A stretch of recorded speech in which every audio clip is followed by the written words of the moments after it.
Hey guys, Brandon here with Beard and Buck, and we've got an exciting episode for you today. This one takes us all the way back to October 31st, one of the last days of muzzleloader season in Oklahoma. We finally got the temperatures to cooperate, so the temperatures were dropping, but the deer activity definitely picked up.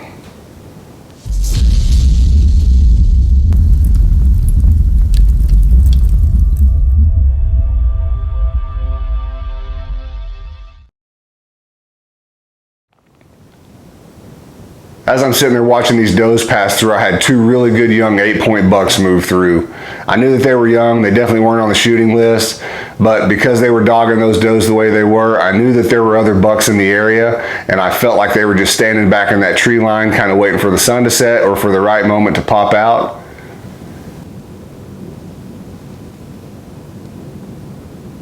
Another good buck.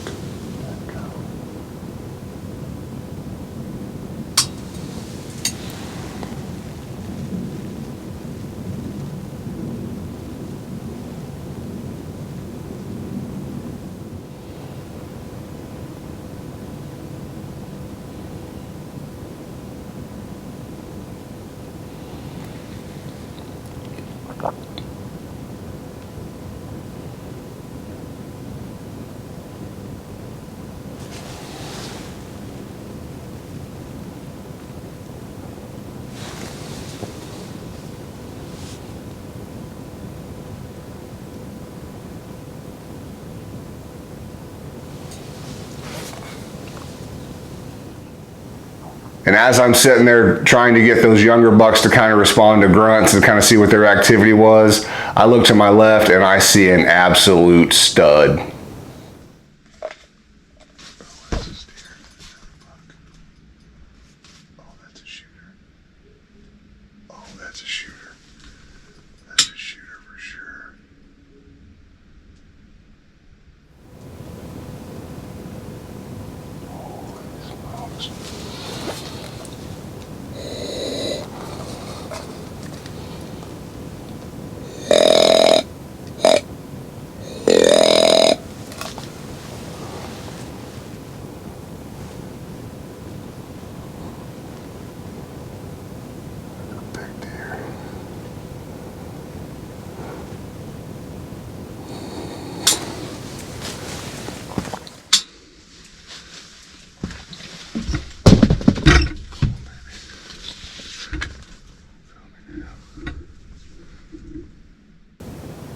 So I watched this big shooter buck work in and out of the tree lines for probably 15 or 20 minutes. He'd step out of camera sight, go check on a doe, he'd come back, get a bite of food at the feeder, work back out. I mean, it was just heart pounding, exciting, frustrating all at the same time.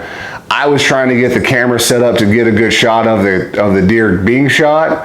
I was also trying to maneuver my muzzleloader. Anyone that's familiar with cell filming knows it is just so difficult sometimes to get that right angle. You want to take a great shot on the animal. You want to try to get it on film, and sometimes it doesn't work out. Sometimes it does, and sometimes you just have to make the best of a bad situation.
So after I shot the deer, all the smoke from the muzzleloader, I couldn't tell what happened. Every deer was obviously gone off the field at that point. There was one standing down there.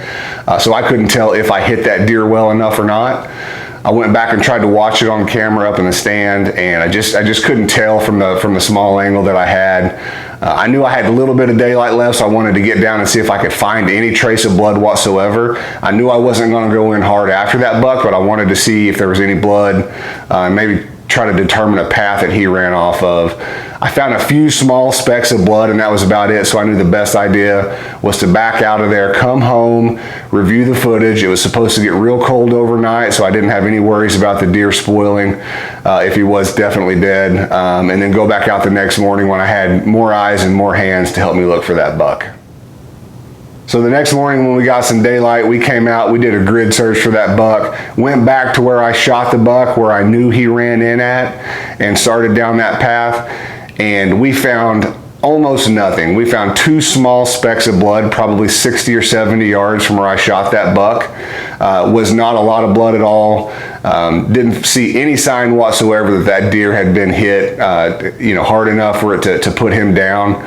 We probably searched for 3-4 hours, just walking those woods, walking through every thicket that we could, looking for any sign whatsoever that that deer was dead.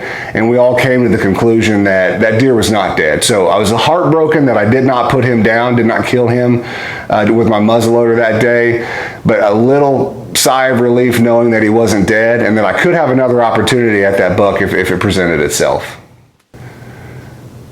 So fast forward to the second weekend of rifle season here in Oklahoma, and I get set up in the same stand, the same Millennium Tower blind, and as I'm setting my camera up, just as the sun's starting to come up and I can see down to the edge of that field, I look down and see just an absolute hammer walking across the backside of the field.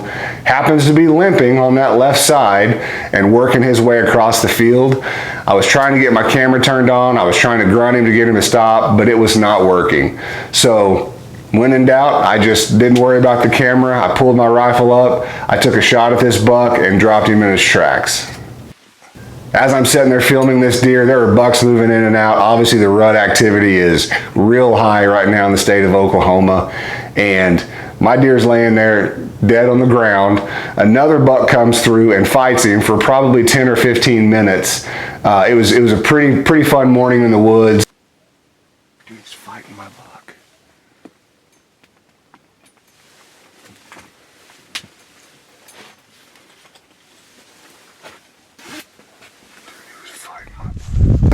And wouldn't you know it, I get down there to that buck and look, and it's actually the buck that I shot during muzzleloader season. Yes, sir.